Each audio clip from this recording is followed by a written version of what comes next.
everyone. So I just came from a LEED volume session. It's called Business Case for LEED Operations and Maintenance, stories from 3 LEED volume program participants. One is B of A, one is CBRE, and one is Vornado / Charles Smith.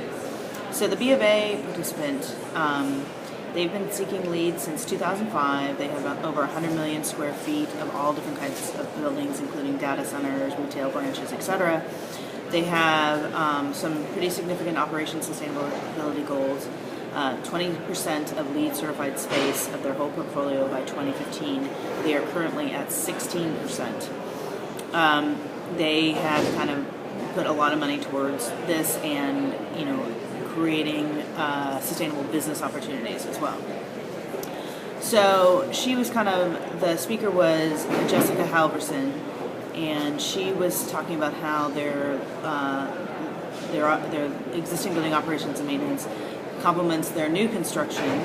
It creates opportunities for sustainable business, improves credibility in everything they do, and as a landlord, it attracts tenants. Why did they do volume? Well, it's not for everyone, she said. And they're now running the volume in-house because it makes more sense rather than hiring a lot of consultants.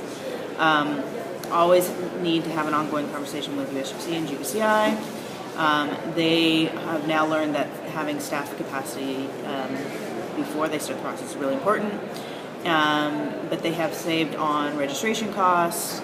They did have to do some internal investment on database systems so that their data could talk to GBCI. And it has continually helped them continually improve. So she found that as a huge benefit to them. The challenges have been consistency. They lost some credits. They recommend getting as many prototypes up front as possible, and that you can't over-document or over-communicate. And one of the things they experience is that if they had staff changes or turnovers, it took a while for that new person to ramp up, and that the more documentation they had, the better. So past documentation is really helpful.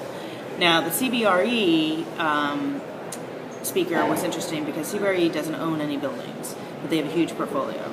And their value proposition for a lot of people, crosses a lot of different perspectives. So it's landlords, occupiers, investors, appraisers, lenders, community, corporations, etc.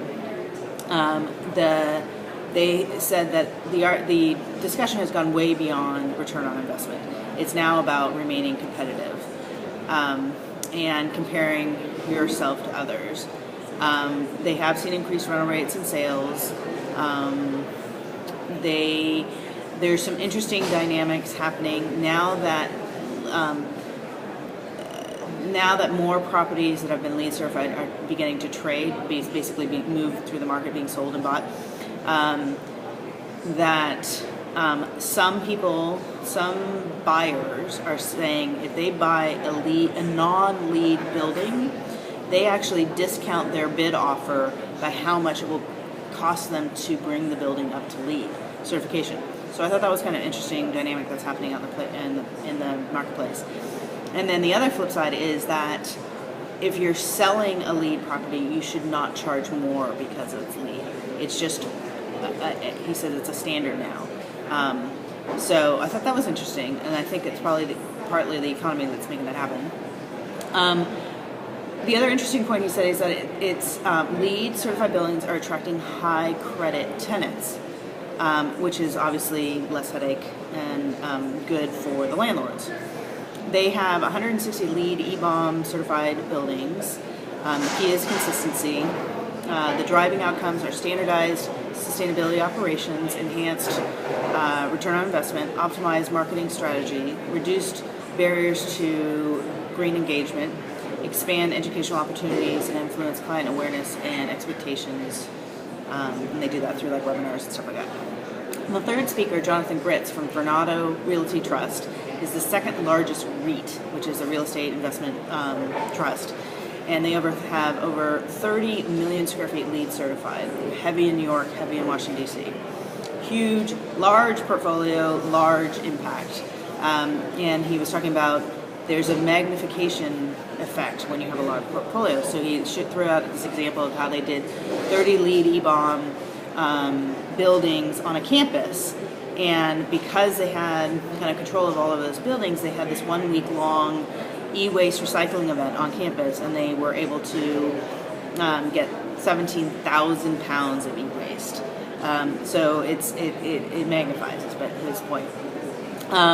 He's seeing higher investor and tenant demand of their LEED properties. He did acknowledge that LEED is not a major market driver like location is, but that it is a significant factor. He sees it as a way that E-bomb engages their team. He says the company pride was huge, and by the company, annually saying we were able to certify 30, 50, 60 buildings, whatever it is, that feeling translates to their facility managers who have a really strong pride and commitment to continue to work on and maintain high quality building management as well as high performance. And it just goes deep into the company. It really differentiates their assets, and he talked about it like a portfolio mentality rather than a building by building mentality, which I thought was interesting. And then one of the questions was about how to do database management, and the CBRE guy said that they use something called Green Grade, which is basically third-party data management. So I hadn't heard that resource, so maybe that will help you. Thanks. That's the business case for E-bomb LEED volume. Bye.